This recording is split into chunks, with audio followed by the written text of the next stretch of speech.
It is certainly good to see you here this morning. I pray that you had a good last week, and I pray that your week before you will be even better. If you'd like to have one of the outlines, if you will hold your hand up, one of those men in the back, we will be more than happy to get it to you. Well, that's being done, I want to read in the book of Luke, the 15th chapter, verses 11 through 24. 11 through 24. As he said, a certain man had two sons. The younger of them said to his father, Father, give me the portion of goods that falleth to me. And he divided them unto his living. And not many days after, the younger son gathered all together, took his journey into a far country, and there wasted his substance with riotous living. And when he had spent all, there arose a mighty famine in that land, and he began to be in want. And he went and joined himself to a citizen of that country, and he sent him into his fields to feed swine. And he would have fain filled his belly with the husk that swine did eat, and no man gave unto him. And when he came to himself, he said, How many hired servants of my father's have bread enough and to spare, and I perish with hunger? I'll arise and go to my father, and will say to him, Father, I've sinned against heaven and before thee. I'm no more worthy to be called thy son. Make me as one of thy hired servants. He arose and came to his father, but when he was yet a great way off, his father saw him, had compassion, and ran, and fell on his neck, and kissed him. And the son said unto him, Father, I've sinned against heaven and thy sight. I'm no more worthy to be called thy son. But the father said to his servants, Bring forth the best robe, put on him, and bring a ring to his hand, and shoes on his feet. Bring hither the fatted calf, and kill it, and let us eat and be merry. For this my son was dead, and is alive again. But he is lost, and is found. And they began to be merry. You know, you look at that, and it stands out as one of three of the parables there of the lost sheep, the lost coin, and the lost son. And there's so much we can learn from them, but I want to focus in on a phrase that was there in which it says, He came to himself.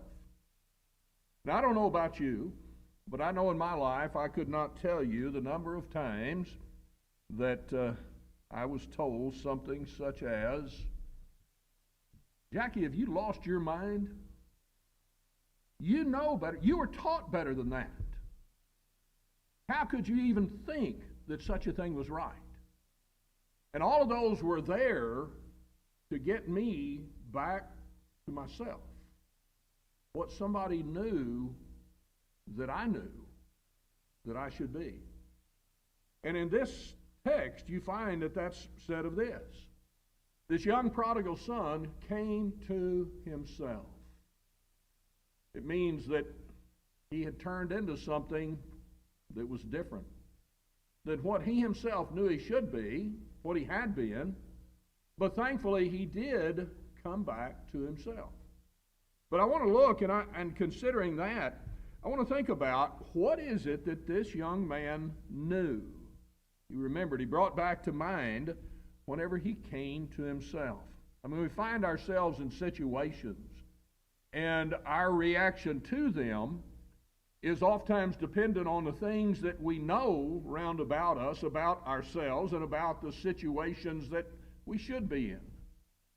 And I think it's valuable lessons that we can learn for ourselves, not only in the instance that maybe we become the one who fell, and don't think it can't happen to you. You know, 1 Corinthians 10:12, let him that thinketh he standeth take heed lest he fall.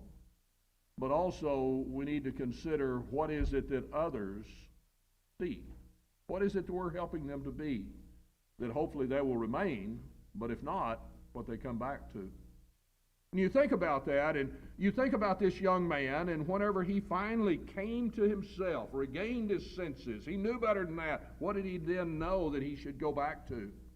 And you think about it, and he knew, in verse 17, it says, when he came to himself, he said, How many hired servants of my father have bread enough and to spare, and I perish with hunger?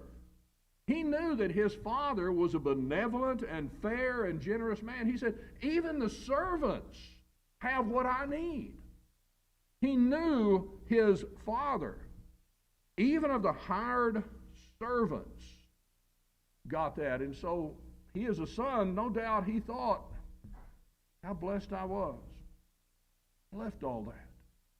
My father gave so much, I've seen it give it unto the lowest of servants within our house. And yet here I am, and I myself am about to perish. You know, you think about that in verse 12. The younger of them said to his father, Father, give me the portion of goods that falleth to me. And he divided unto him his living. You know, I've often wondered about that, and I've done some study on it at times. Why did this young man think that he deserved anything? And you go back, there was nothing in the law that demanded that it be given to the children, especially not while they're alive. But you find, you know, for example, you go back to Abram and you find all that he gave unto Isaac while he was yet living. I mean, it's something that is done now, not out of a mandate, but out of the aspect of that person being benevolent, fair, and generous. And he knew his father was like that. That's why he could approach his father and say, give unto me this which is due me. And it wasn't due in that sense, but he knew who his father was. And so now as he was about to perish with hunger, that was brought to mind. Here's my father. Here I am. And he knew who he was. And then he also, you think about it, in verse 18 through 19, whenever he says, I will arise, go to my father, and will say to him, Father, I've sinned against heaven before thee. I'm no more worthy to be called thy son. Make me as one of thy hired servants. He knew that his father was forgiving. I mean, he didn't do this, and he said, well, he'll never believe me. He'll never accept me back. You know, maybe as he looked at his father, maybe he had seen the incidents like you read of in the book of Philemon, where even one of his hired servants had gone away but maybe returned. And here was his father. Maybe it was a situation that he received him back. Or maybe as he was growing up, like all of us, you ever done anything wrong? You go to your father, your mother, and they're ready to receive you back whenever you come back. I mean, over and over, you know, you see that he knew that his father was forgiving. And that was quite a thing. In verse 13 through 16, when he says he took his journey into a far country, he had lived in riotous living. That's a broad term. But I think we can, you know, imagine all of the things he involved himself in. The lust of the flesh, the lust of the eyes, the pride of life. Everything that his heart desired, he went after. Tired of living under this roof. I don't want to live by your rules anymore. And so he took that which his father had so benevolently and generously given unto him, and he went and he wasted it on riotous living. He spent all of it, and he began to be in want. So he went and he got himself a job, and he went in to feed swine, an unclean animal. And now he's taking care of them, but went even deeper. He was ready to just kneel down and eat with them. I mean, you just can't conceive of those with a Jewish background getting into a more despicable situation than that. And then you look at it, and he finally, as he had reached, as we might call the bottom of the barrel, he came to his senses. He said, where am I going to go from here? His father. He knew his father was a forgiving man. He knew his father was an approachable man. You know, you look, and sometimes whenever you've done something bad in your family, I can remember times when I was growing up, there's probably just one, but thinking, I've got to go tell my father, my mother about this.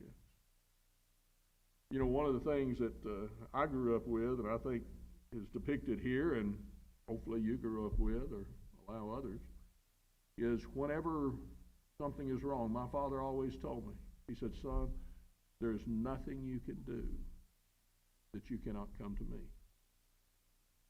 He said, that isn't to say, and he would make it plain, that isn't to say there won't be repercussions, there won't be things that happen because of it, but he said, I will be with you. That's what this man knew. He was ready to kneel down and eat with the pigs. He had wasted everything he had been given. He had lived ungodly, a riotous life. And yet he knew his Father was forgiving. But then, notice in verse 20, he arose and he came to his father. You think about that. What did he know? He knew where his father would be. You think of everything we've said up to this point. He knew where his father would be in his character, who he was. He was confident that this man who had raised him would be the same person when he returned to him. And he knew where physically his father would be. You ever heard that little joke, well, you leave a little bit and go home, your parents have moved, Well, that's a joke, but in reality, his father could have moved in a lot of ways. But this man realized he's not going to do that.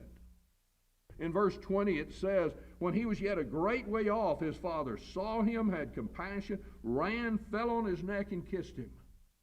I cannot imagine the joy this young man had as he went back, a sorrowful heart, a fearful thing of, I know how this is going to go, but even if you know, it's so scary. And to see his father not only there, looking, but running toward him now. Not in vengeance, but in love. Tears of joy, falling on his neck, a love that is so deep. And you think, that is something. He never doubted. In everything he had done, he came to the point, he never doubted where his father is now going to be. How is this going to turn out? Well, he didn't know exactly what his position would be, but he stood confident because he knew his father was this fair, benevolent, generous man. He knew his father was a forgiving man. He knew that his father would be where he left him, both physically and in character. And so he had confidence. He had an assurance. Not exactly of all the details, but he knew he could go home. Now you think about that. And in conclusion of it, what do you find out? He was right. He thought all of these things. He knew in his heart this would be, and sure enough it was right. His father was just where he thought he'd be. He was forgiving just as he remembered. He was still benevolent and fair and generous. He had grown up. Now how did he learn that? Here's the question. What made him think this? I've gone to people before, not in my family, but in my spiritual family. I've approached people and said, okay, we need to. And I've had people look at me and say, well, what made you think I'd listen to you? In my mind, I thought you were going to act like a Christian. That's what made me think it. You see, we learn things as we go through. I think this young man grew up with a father who he saw confront many different issues, not only in the son's life, but maybe in the life dealing with service, maybe in his life dealing with those with whom he dwelt in the land where he was, in his dealings with the God whom he served. This young man was blessed to see somebody who could be, as the Lord spoke of, Matthew 5:16, let your light shine before men. They may see your good works and glorify your Father which is in heaven. I mean, this young man grew up seeing his father face various circumstances. He knew how he reacted there. And so he had in his mind, if even with a hired servant, even with a neighbor, even with a friend, even with another family member, he treated, why not me? He knew, because of what he had been, no doubt, been taught. In the book of Ephesians, the 6th chapter, you find that Fathers are singled out. Of course, you can look other places, find it applies to mothers too. But there the fathers are singled out, and I appreciate that, because sometimes I need the wake-up call that I need to be the daddy, the pop-pop, that I ought to be. That I have a responsibility to bring up children in the nurture and admonition of the Lord. And whenever I deal with matters, I want to be like this man who no doubt as he would do it. Maybe this son came to him and said, why did you do this? Why did you, whenever I did this? You punished me, yeah, but you brought me back. Why is it you dealt with a neighbor, the friend, or whatever? Why did you do that? And I can't help but think in my mind's eye that this father would say, the law says. Give an answer. You do it. Because that's who we are. And I look at this and I think that's who he was. So I see all of that and I consider this young man, but I focus more on myself. I mean, there's lessons here for any who have fallen away with others round about you. I hope you're blessed with somebody who has been as they should be. I think about, I've got on your notes, I believe, some questions. If something happened, if, and this is, I have fears in life.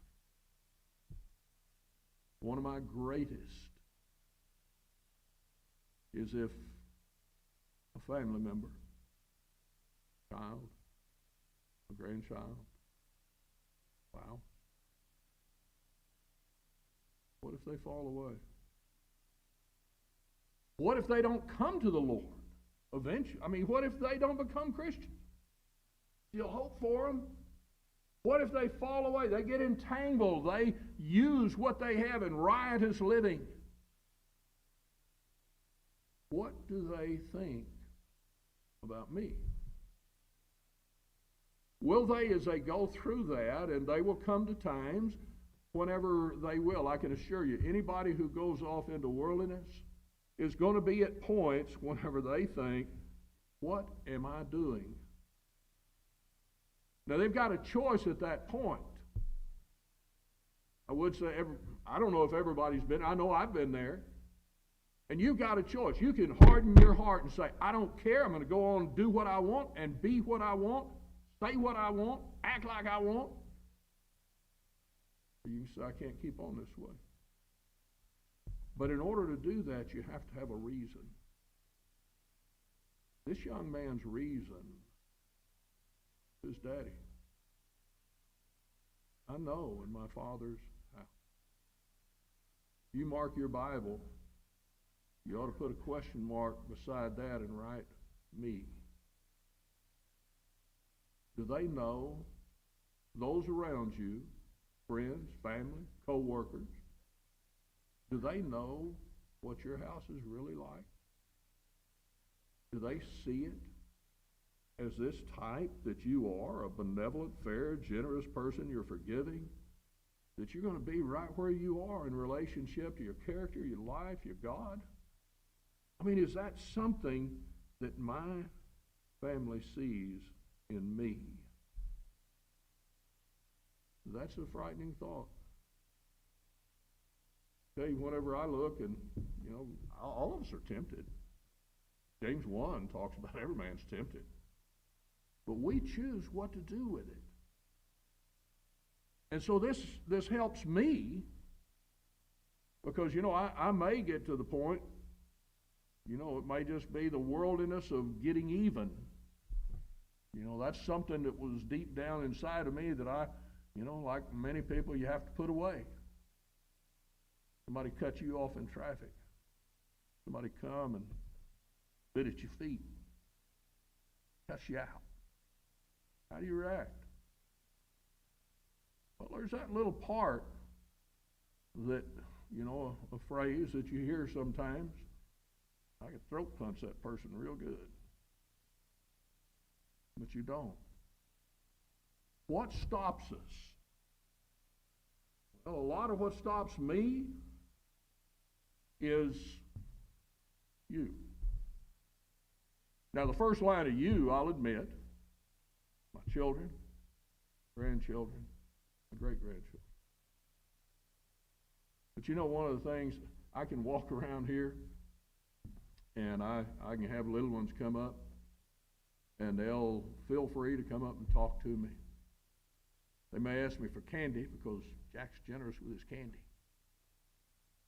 Some of them look up. There's no physical blood relationship between me and their family, but there's a spiritual, and look and say, "Pop, pop."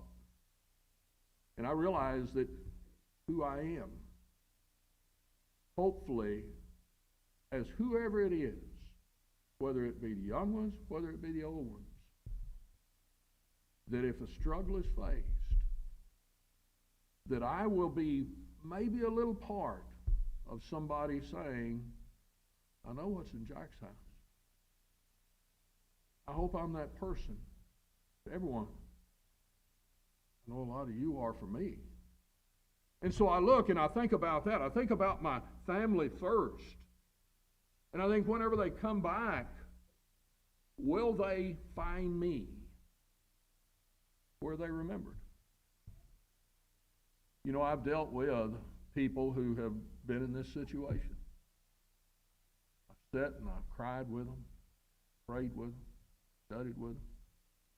But one of the realizations you come to is you can be this person. And your children, your friends, your loved ones, whoever it may be, might say, "I'm going to do worldly things."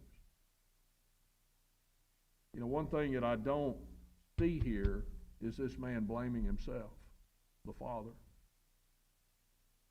He didn't say, "I failed, no. He stood waiting and watching. He didn't move. He didn't get angry and say, "God's plan doesn't work. My own child is going away." No, he stayed where he was. And so whenever that child that he, no doubt this man prayed so often, pray he'll come to himself. He knows better than this. He was taught better than this. Pray he'll come back. But in order to make that prayer worthwhile at all, he had to stay right where he was. I've seen people fall away because someone they loved fell away. And I told them as kind as I could, "You're serving the wrong God. That person has now become your God.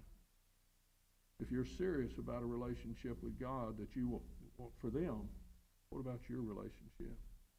What if they came back and found you rejecting the Lord, the worship of the Lord? That they once saw in you that zeal of being part of the Lord's church, of being involved in it. And then they look and say, "Well, maybe Pop wasn't so sincere about that after all because he's not doing that." I don't want that. I learned that this is who I need to be. This is who I've got to be. First of all, for me, but secondly, for any that I have influence over. First and foremost, my own family. I want them to be where I am. Oh, I've heard people, say, "Well, do as I say, not as I do." I don't want to be that person. That's ungodly. I want to say, follow God like I do. Godly. That's what Paul said, 1 Corinthians 11. You know why he said it? Because the Savior he served said, "Follow me." I want to do that, and I want to start a chain of people following. So I want to be this person. So here's a lesson for me, for you. Whether you're in the father position or whether you're in the child position, you need to look and learn these lessons. But then you bring it spiritually. Between me and each one of these, the parables here that are given of the lost sheep, the lost coin, the lost son. Oh, there are lessons there for us, just like we've talked about. Well, what's the primary lesson? Our Father. Because, like I said in the beginning, we all say, I'd never be the prodigal son. I'll never forsake my Lord. 1 Corinthians 10:12, let him that thinketh he standeth take heed lest he fall. Think about Peter. Hard times come. You stand in the garden. You're with him. No, I'm not. You're with him. And then even though he'd been told it's going to happen, he cursed. And I don't think he used cuss words. He was swearing that, no, I'm not with him. But he denied the very Lord who at one time he stood in the garden with a sword ready to lose his own life in defense. And now he denied him. But you know what he found out? Our Father stands watching, stands waiting. But so many times, maybe we don't get in our own mind who God is. The father in the parable who was benevolent, fair, generous, forgiving, always there. The parable. But you know who is benevolent, fair, generous, forgiving, always there if we want to go to him? Our Father. God's never beyond our reach unless we cease to reach. He'll always be there. I love this parable. It challenges me personally in my life amongst you. It challenges me personally in my life with God. If I really know God, whenever I fall into these situations, I pray that I will come to myself. God looks, and as long as I have breath in my body, he looks at me as his child and he says, you know better than that. You have been taught better than that. You know the situation you're in, and you know I'm here. But we can harden our heart. Or we can come to ourselves and say, in my Father's house. Isn't that what Jesus is talking about in John 14? He said, I go to prepare a place for you, that where I am there you may be also. It's prepared. It's ready. He's waiting. What is our choice? The prodigal son came to himself, and he returned. He took that long, drudging walk. You know what the long, drudging walk is so many times? Not down these aisles. I've seen people stand with their hands on a pew, gripped so tight, their knuckles are white. They know what they need to do, but they won't take that step. I'm so thankful for the example of the prodigal son. He took the step. The hardest step is the first one. The most blessed step. The first one. Because you're returning to your Father. I pray we learn to be the type of people we should be, both in the example and both in coming to our senses. If you need to come to your senses, maybe you need to be the one who becomes a son, first of all, so you can have the Father who is blessed in this way. You can be a child of God by faith in Christ Jesus as you're baptized into Christ. That can be done tonight. Or you can, as this parable really reflects on, you can be that one who, yes, I've been in sin. Every one of us have been there. With a humble heart, I'm going to go back to my Father because I know who he is. You need to know another thing, too. You're in a room full of people like that, too. Benevolent, kind, forgiving, and they're right here for you. It's our choice as we stand and sing the song of invitation.